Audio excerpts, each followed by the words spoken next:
Hi y'all! I hope you're all ready to lend us your ears as we embark on a new journey and learning. By the way, I'm Jahan Pugusay, your first reporter for Group 5.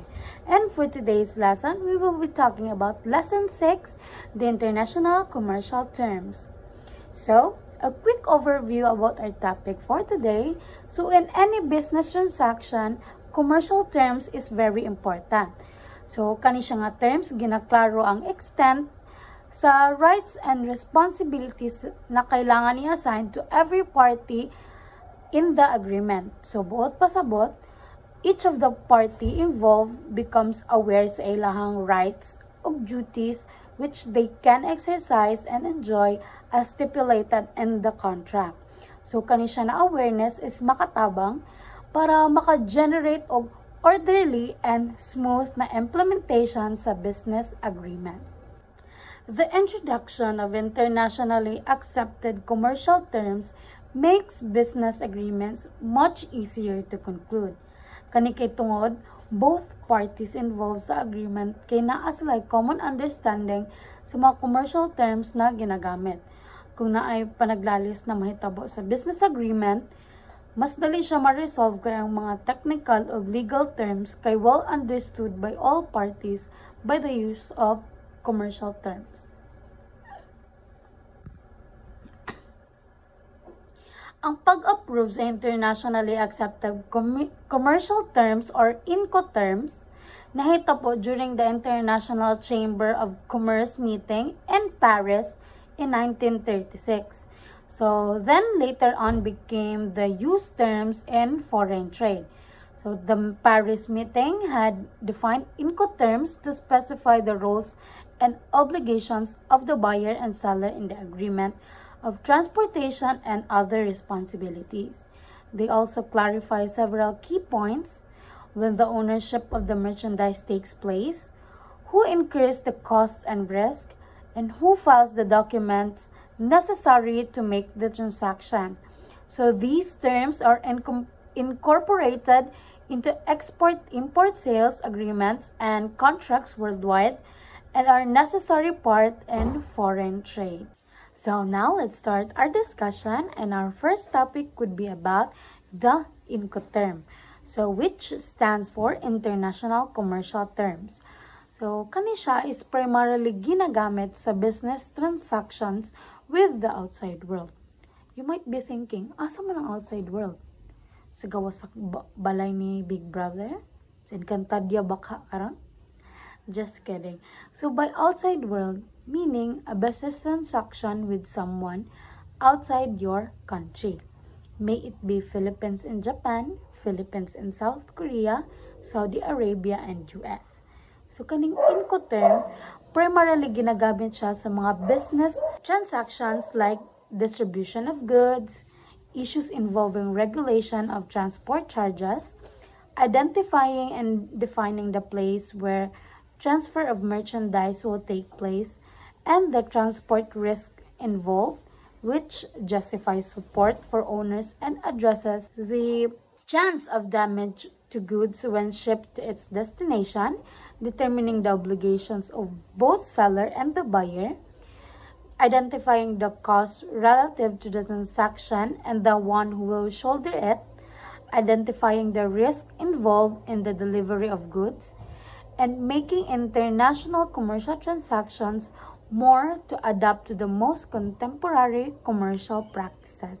So sa international trade, since international gani siya, so syempre ang people involved sa business transaction is lagyo sila, country or countries apart, which makes solving problems difficult kay they don't meet man good personally. Niya ang mga goods sad nila is nag-travel og lagyo, and syempre high value jud siya ng mga goods.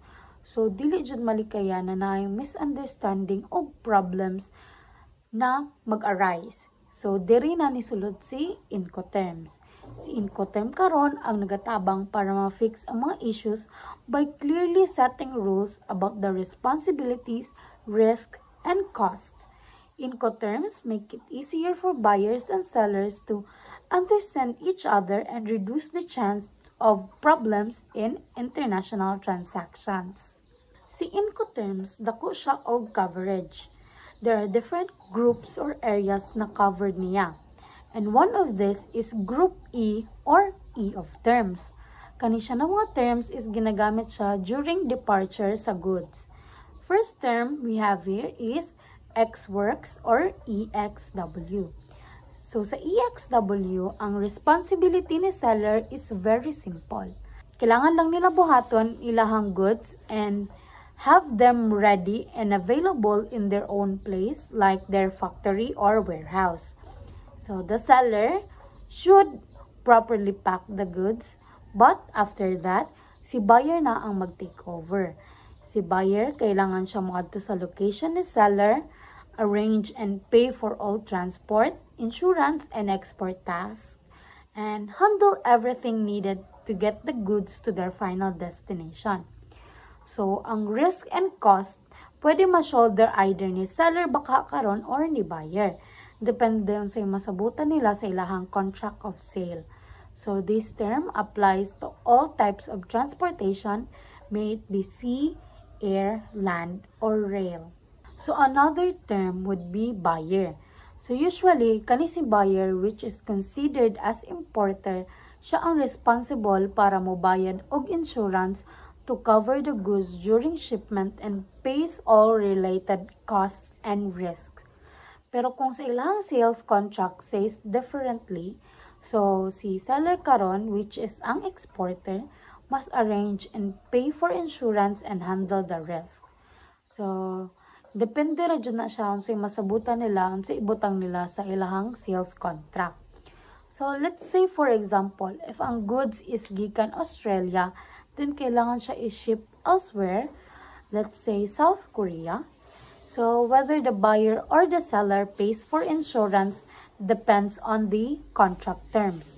So si Incoterms ang naga-define kinsa ang responsible for insurance and associated risk sa different stages of shipping, helping na ma-avoid confusion and disputes in international trade. So, here is a table showing the obligations under the E group or E terms. So, B means buyer or importer and S for seller or exporter. So, as you can see in the table, so ang terms na ginagamit under E group is mga obligations na shoulder ni buyer.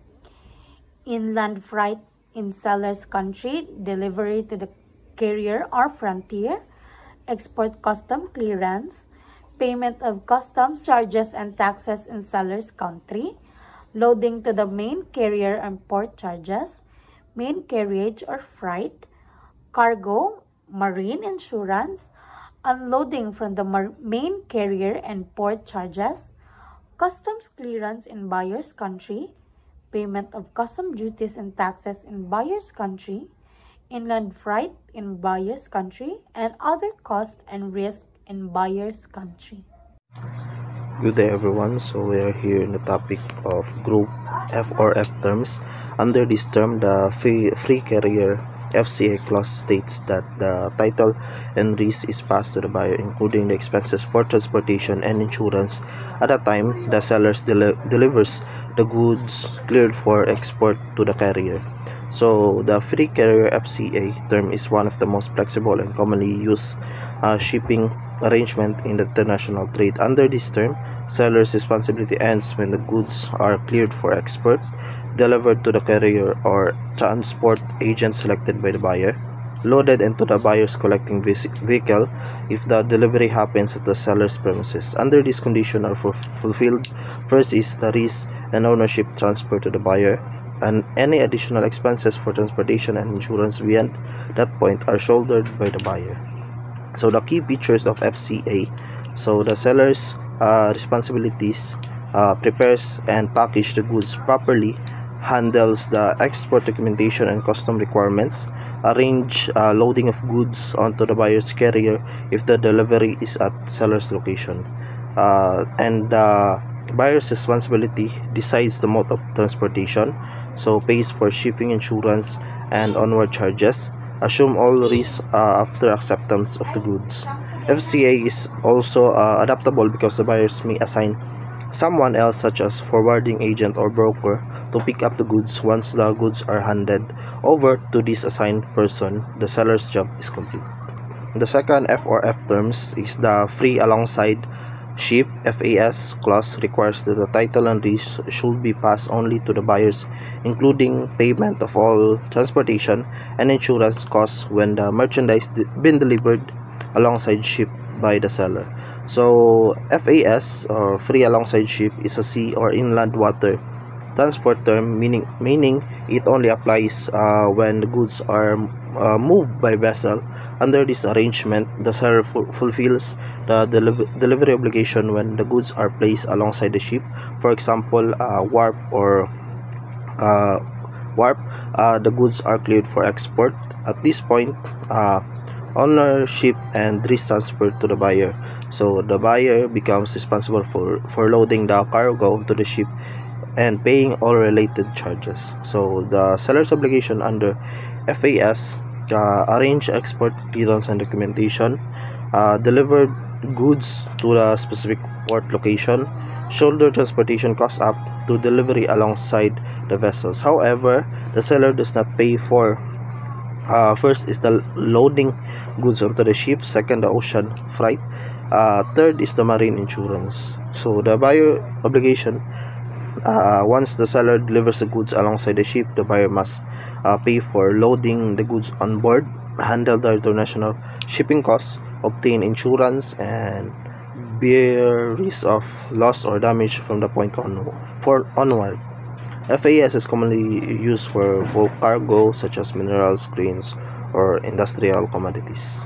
And the last F or F terms is the free onboard FOB arrangement. Is price inclusive of X works, packaging charges, transportation costs up to the place of shipment.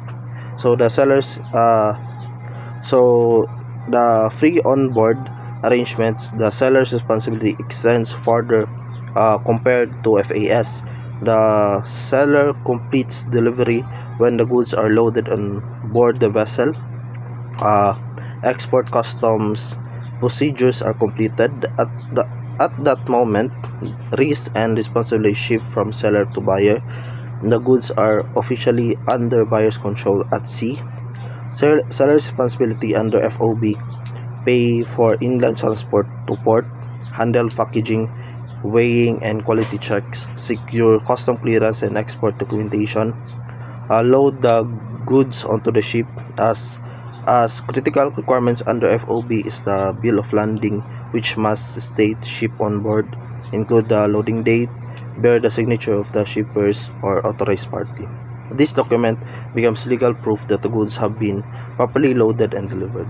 Buyer's responsibility: the buyer must select the vessel voyage schedule, pay for freight onward charges, arrange the marine insurance, bear all risks once the goods are on board.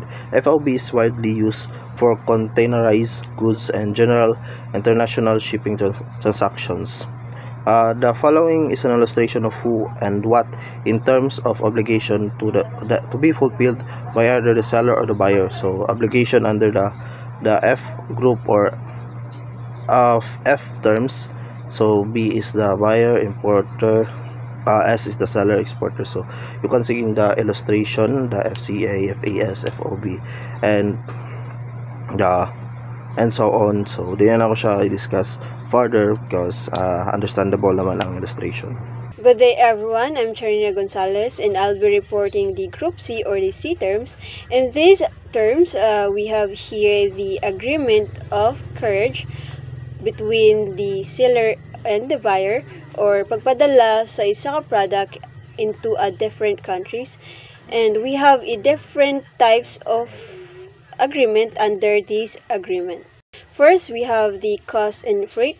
In this term, the seller is obliged or responsible for the cost or the shipping cost and until into port of destination, which means ang seller siya ang responsible sa pagbayad sa kanang shipping hantod sa maabot ang product sa iyahang destination. Number 2, we have here the cost, insurance, and freight, also known as CIF. In this term, ang seller is responsible or obliged to pay for the cost, insurance of the product, and freight of the product hantod sa mabot siya sa iyahang destination. However, in CIF terms, dili apel sa obligation sa seller ang pagbayad sa customs, taxes, hantod sa pagkuha sa product sa destination niya. Because those kuan is obligation siya sa buyer. Third, we have a carriage paid to. In this term, ang seller is only obliged or responsible to pay for the cost and the freight. However, dili apel sa CPT or carriage paid to ang pagbayad sa insurance of the product because it is of the obligation of the buyer. Apel ang pagbayad sa customs, taxes, and ang pagkuha sa product sa iyahang destination. Number 4, we have a carriage and insurance paid to, also known as CIP. In these terms, the seller are only obliged or responsible to pay for the carriage and insurance. Walay labot ang iyahang cost of the product. Which means, katong cost of the product, customs, taxes, and pagbayad sa pagkuha sa product sa destination is obligation na siya sa buyer. As you can see in our PPT, we have here a table of obligations under the Group C or the C terms. And these obligations or this table is dili nimo identify kung unsa bay obligation sa seller or sa buyer. Just for example, sa CFR, ang cargo insurance is obligation siya sa buyer. However, sa CFI, ang obligation sa cargo insurance is naa kang seller. So, good evening everyone. I am Judy Sugar and my topic is about Group D or D terms. So, the Group D or D terms, when goods arrive in the premises of the importer, various questions on whose is to shoulder transportation cost, insurance, processing fees, in the Bureau of Customs, and maybe for some other fees that need to be paid in relation to the importations, so the main concern in international trade. Determine which party, the seller or ang importer ba, ang responsible for the cost and risk associated with the shipments, specifically covering mo siya, ang mga cover niya is ang transportation, insurance, customs, and processing fees. So, these responsibilities are defined by the Incoterms used in the sale contract. So, in order to fully answer this question, we need to look at various commercial terms which may be applied. So, mao ni siya ang mga various commercial terms. So, number 1 is ang DAF or Delivered at Frontier. So, mao ni siya ang meaning. So, under ani na term is the merchandise being shipped has to be titled under buyer's name, including the risk and the responsibility for securing import clearance when such merchandise is delivered to a great place by seller. So, in short, ang DAF is, meaning ani, is ang seller delivers the goods at the agreed frontier point before the destination country's customs, border, transferring risk, title, and the responsibility for import clearance to the buyer upon delivery. So, this term was typically used for land transportation. So, this term can be used for any mode of transport, primarily by rail or by any form of land transport. So, muna siya ang DAF or DAF or Delivered at the Frontier. So, number 2 is ang Delivered ex-ship or DES.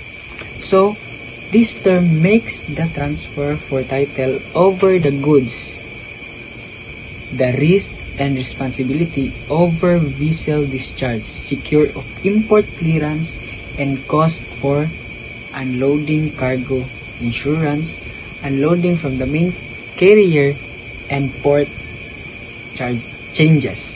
So, in short, ang DES is the seller bears all costs in risk until the goods are made available to the buyer on board the ship at the destination port. So at that point, risk and title and responsibility for unloading, securing import, clearance duties, and all subsequent costs transferred to the buyer. It is used solely to sea transport. So number 3 is delivered ex-quay or DEQ. So this term makes the transfer of title and risk pass to buyer at the destination point by the seller who delivers the good on dock at destination point in the cleared for import. So in short, ang delivered ex-quay means the seller delivers the goods cleared for import into the quarry or kanang name sa destination port. So risk and title ani is transferred to the buyer upon delivery on the dock, making the seller responsible for all costs up to that point, including na ang mga import sa clearance used for sea waterway transport.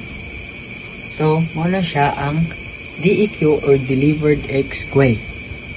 So, number 4 is ang DDU. So, ang DDU is ang moon siya Delivered Duty Unpaid. So, this term requires the seller to deliver the goods at the agreed place in the country of importations and pays all the transportation costs including custom duty and taxes as specified the custom procedures. So in short, ang DDU or under delivered duty unpaid. So the seller delivers the goods to agreed destination in the buyer's country, paying all transport costs while the buyer assumes responsibility for processing import custom clearance and paying all associated duties and taxes. Lastly, number 5 is DDP or Delivered Duty Paid. So, ang DDP is the title and risk are passed to the buyer only when the goods reach its agreed destination, have to borne by the seller, including all other costs. So, in short, ang DDP mo siya ang nagatake, ang seller that nagatake sa maximum responsibility, paying all costs, risk, and taxes until the goods are delivered cleared for import at the agreed destination point where risk and title then pass to the buyer. Hey everyone, I am Jerome Dobria. My topic is all about Incoterm. So first is applicable Incoterms in different modes of transportation. So the choice of the appropriate Incoterms must be done in consideration to the mode of transports which the parties see beneficial effects on their interest. So second is transfer of risk. Another items in the Incoterms of great importance to all parties concerned is the issue and the transfer to risk. Incoterms does not only provide information on who among the parties should pay the transportation cost but identifies well the party which must assume risk at a time the goods. So there are many examples of Incoterms. So first is EXW. So risk transfer when the goods are the disposal of buyer. So example, so the seller only prepares the goods, the buyer takes all risk from the seller warehouse onward. So second is PCA. So risk transfer when seller deliver the goods to the carrier at the name place. So next is FAS. So free alongside ship. So the seller delivers the goods next to the vessel at the port. So next is FOB. So free on board. So risk transfer when the goods pass the ship real leaded on ship. So next is CFR. So risk transfer when the goods pass the ship real. So even though the seller pay for the freight, risk transfers when loaded. CIF, cost, insurance, and freight. So risk transfer when the goods pass the ship. So seller pays the freight at insurance but risk transfer at loading. So next is CPT. So carriage paid too. So risk transfer when the goods. So next is CIF. So carriage and insurance paid too. So risk transfers when the goods have been delivered to the carrier. So next is DAF. So deliver at frontier. So risk transfer when the goods are delivered to the carrier at the border. So next is DAF. So deliver at frontier. So risk transfer when the goods are delivered to the carrier at the border.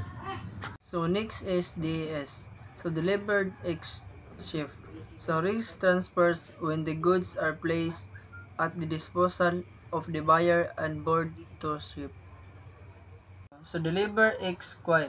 So older Incoterms. So risk transfer when the goods are placed at the disposal of the buyer on the quay. So next is DDU. So delivered duty unpaid. So risk transfer when the goods are placed at the disposal of the buyer. Next is DDP. So delivered duty paid. So seller handles everything including tax.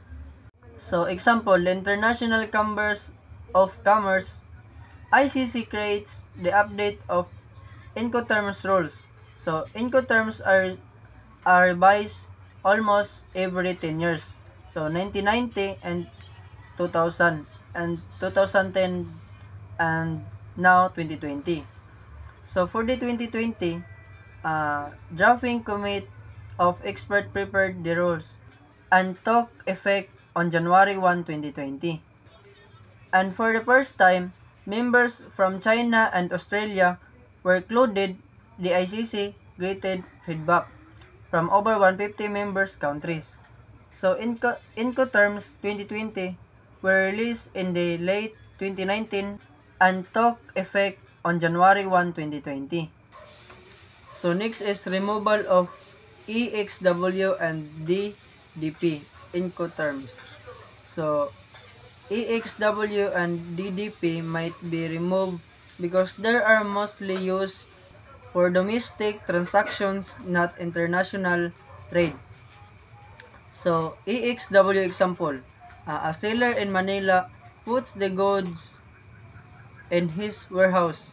The buyer from Cebu so pick it up. This is almost like a local delivery. So DDP example, so a seller from Japan pay all cost and delivery goods directly to the buyer home in Davao. So this look like domestic carrier service. So the second is why EXW and DDP might be removed. So EXW and DDP do not match the rules of the EU Customs Code because responsibility should start up after import clearance, not before.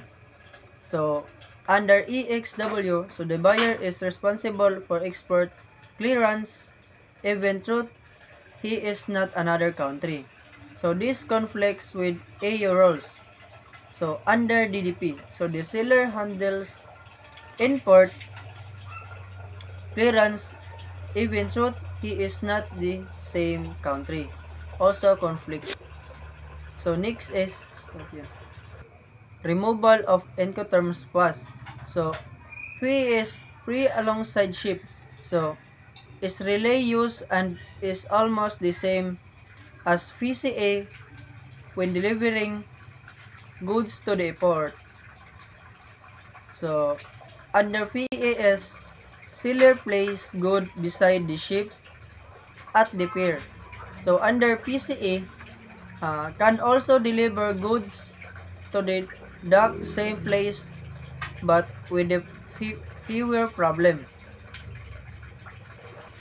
So, next is problem when using VAS. So, VAS creates issues when the ship is delayed or comes early, causing timing problem. So, example. So, if the ship arrives late, goods wait for days. So, at the dock, exposed to the rest. So, if the ship arrives early, the goods are not yet at the dock, causing delay. So, next is when the VAS is still used. So, VAS today is only used for a very specific product, like minerals, or a mining company use VAS to deliver iron or beside the ship at the port. So, next is creating a new Incoterm from commodities. So, the committee may create a special Incoterms for product like minerals and cereals. So, example, a new terms might be created so that gain shipment have their own rules separate from general cargo. So, splitting VCA into the two versions. So, VCA is used in 40% of world trade and works too many deliver location. So, they may split it into two. So, example, VCA land delivery at the trucking terminal. So, VCA port delivery at the shipping port. So, next is VCA for land and VCA for sea. So, they might make one VCA for land or maritime transport. So, example, a factory deliver goods to a truck station.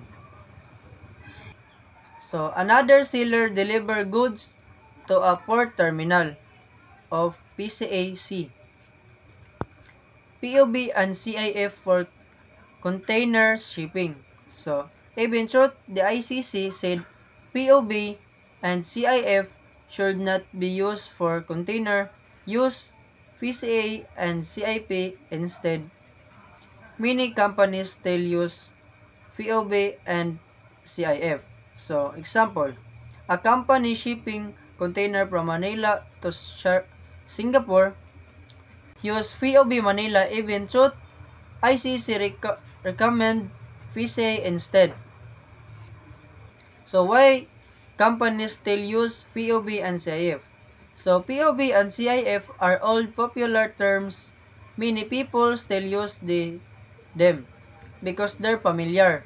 So, example, a shipping agent chooses CIF by habit because it's a term they use for decided. At lastly, possible return of POB and CIF for container.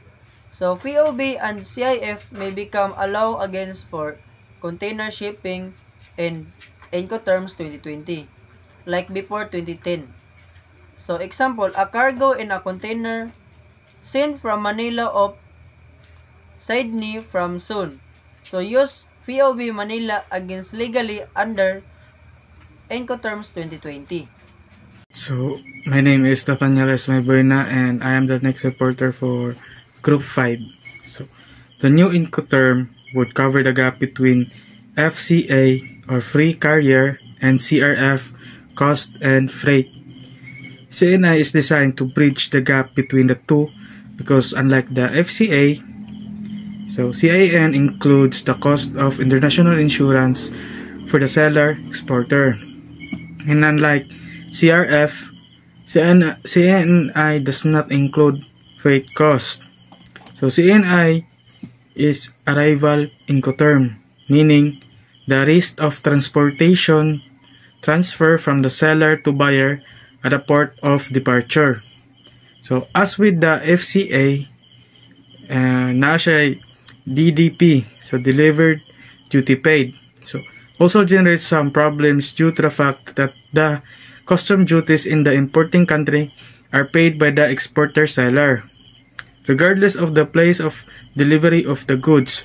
For this reason, the drafting committee is considered creating two Incoterms based on DDP. So first is DTP, or delivered at terminal paid.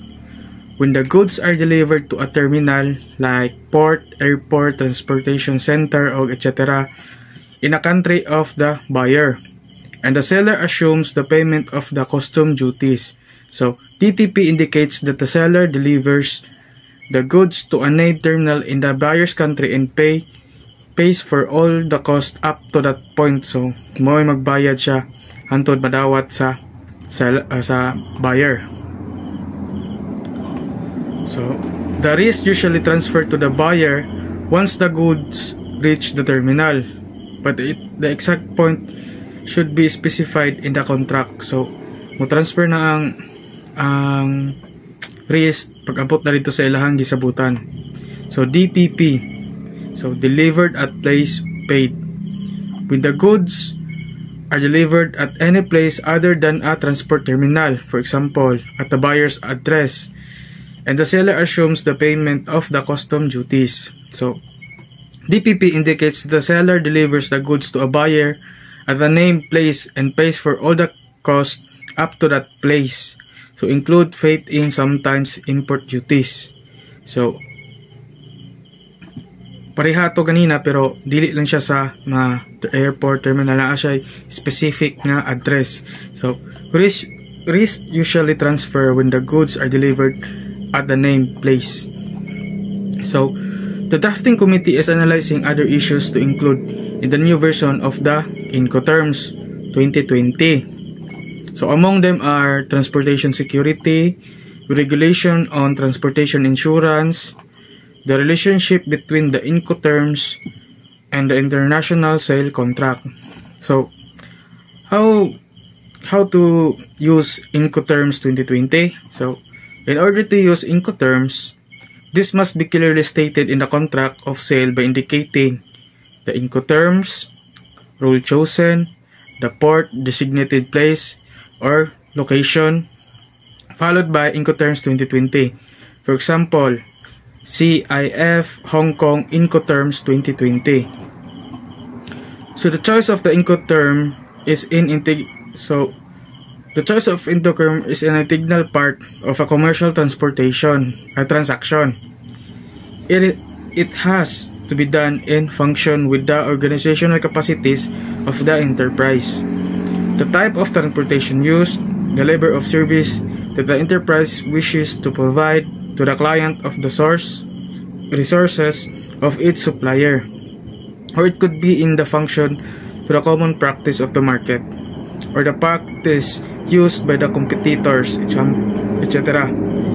The Incoterm selected must also be well adapted to the type of goods that will be shipped and the type of transportation that will be used. So the contract parties are required to assign a place or a port with maximum exactitude. For example, FCA 25 Bureau St. Charles, Bordeaux, France, Incoterms 2020. So maghimo ka og magamit nimo ang Incoterms, dapat na siya exact nga address. So og gina-consider nimo ang uban nga mga kining bagay nga makaapekto sa kanang pag-deliver sa goods. So next is it designates the place of destination paid for. In order to be specifically the final destination of the goods, it is advised to mention the specific address. The same applies for out of the factory. So it is a factory in France or a factory established abroad by a French company. So specific siya. Next, I'm going to explain the codes. So EXW or X works ang iyang meaning. So means the seller makes the goods available at their own premises and the buyer handles everything else. And next is FCA or free carrier. That is transfers from seller to buyer once the goods are handed over to the carrier at a agreed place.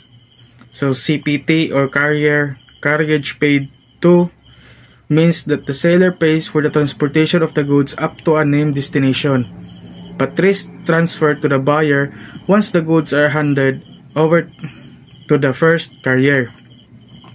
Next is CIP or carriage and insurance paid to. So means that the seller pays for both the transport and insurance up to a named destination, but risk transfer to the buyer once the goods are handed over to the first carrier. Next is DAP or delivered at place, means that the seller delivers the goods to the buyer at the named place of destination, ready for unloading. So, and the buyer handles import duties and custom. Next is DPU, delivered at place unloaded, means the seller delivers the goods to the buyer at the named place and unloads them. This is the only Incoterm where the seller is responsible for unloading the goods at destination. Next is DDP, delivered duty paid, means that the seller delivers the goods to the buyer at the named destination with all import duties, tax, and custom formally paid by the seller. Next is FAS or free alongside ship, means the seller delivers the goods by placing them alongside the vessel at the named port of shipment. So ginabutang sa kilid dool sa paraan ng barko. Once the goods are placed next to the ship, the risk transferred to the buyer. Next is FOB or free on board, means the seller delivers the goods once they are loaded on board the vessel at the named port of shipment. Once the goods are on the ship, the risk transferred to the buyer. CFR or cost and freight, means that the seller delivers the goods on board the vessel at the named port of shipment and pays for the cost of freight to the destination port, but risk transfer to the buyer once the goods are on board. Next is CIF, cost, insurance, and freight, means that the seller delivers the goods on board the vessel at the port of shipment, pays the cost of freight to the destination port, and purchase minimum insurance to the buyer. So let's discuss next is sale on departure. So a sale on departure means that the merchandise will be shipped at the risk and hazard of the buyer, which means from the moment that the goods are placed at disposal at the vendor's premises or EXW, mo tong giingon ganina kining X works, means the seller makes the goods available at their own premises and the buyer handle everything else. From the moment the goods are handed to the carrier in order to be shipped. So ang sale on departure indicates that the sale of goods is considered complete when the goods leave the seller's country. So risk and ownership may transfer at the point of departure depending on the contract. So this term is used often in maritime and air shipment contracts. So next, let's discuss on sale on arrival. A sale on arrival means that the merchandise will be shipped at the risk and hazard of the seller until it reaches the designated destination point or port. 3 Incoterms are provided until the end of the method interpretation and its disembarkation of one is itong DAP, DPU, o DDP.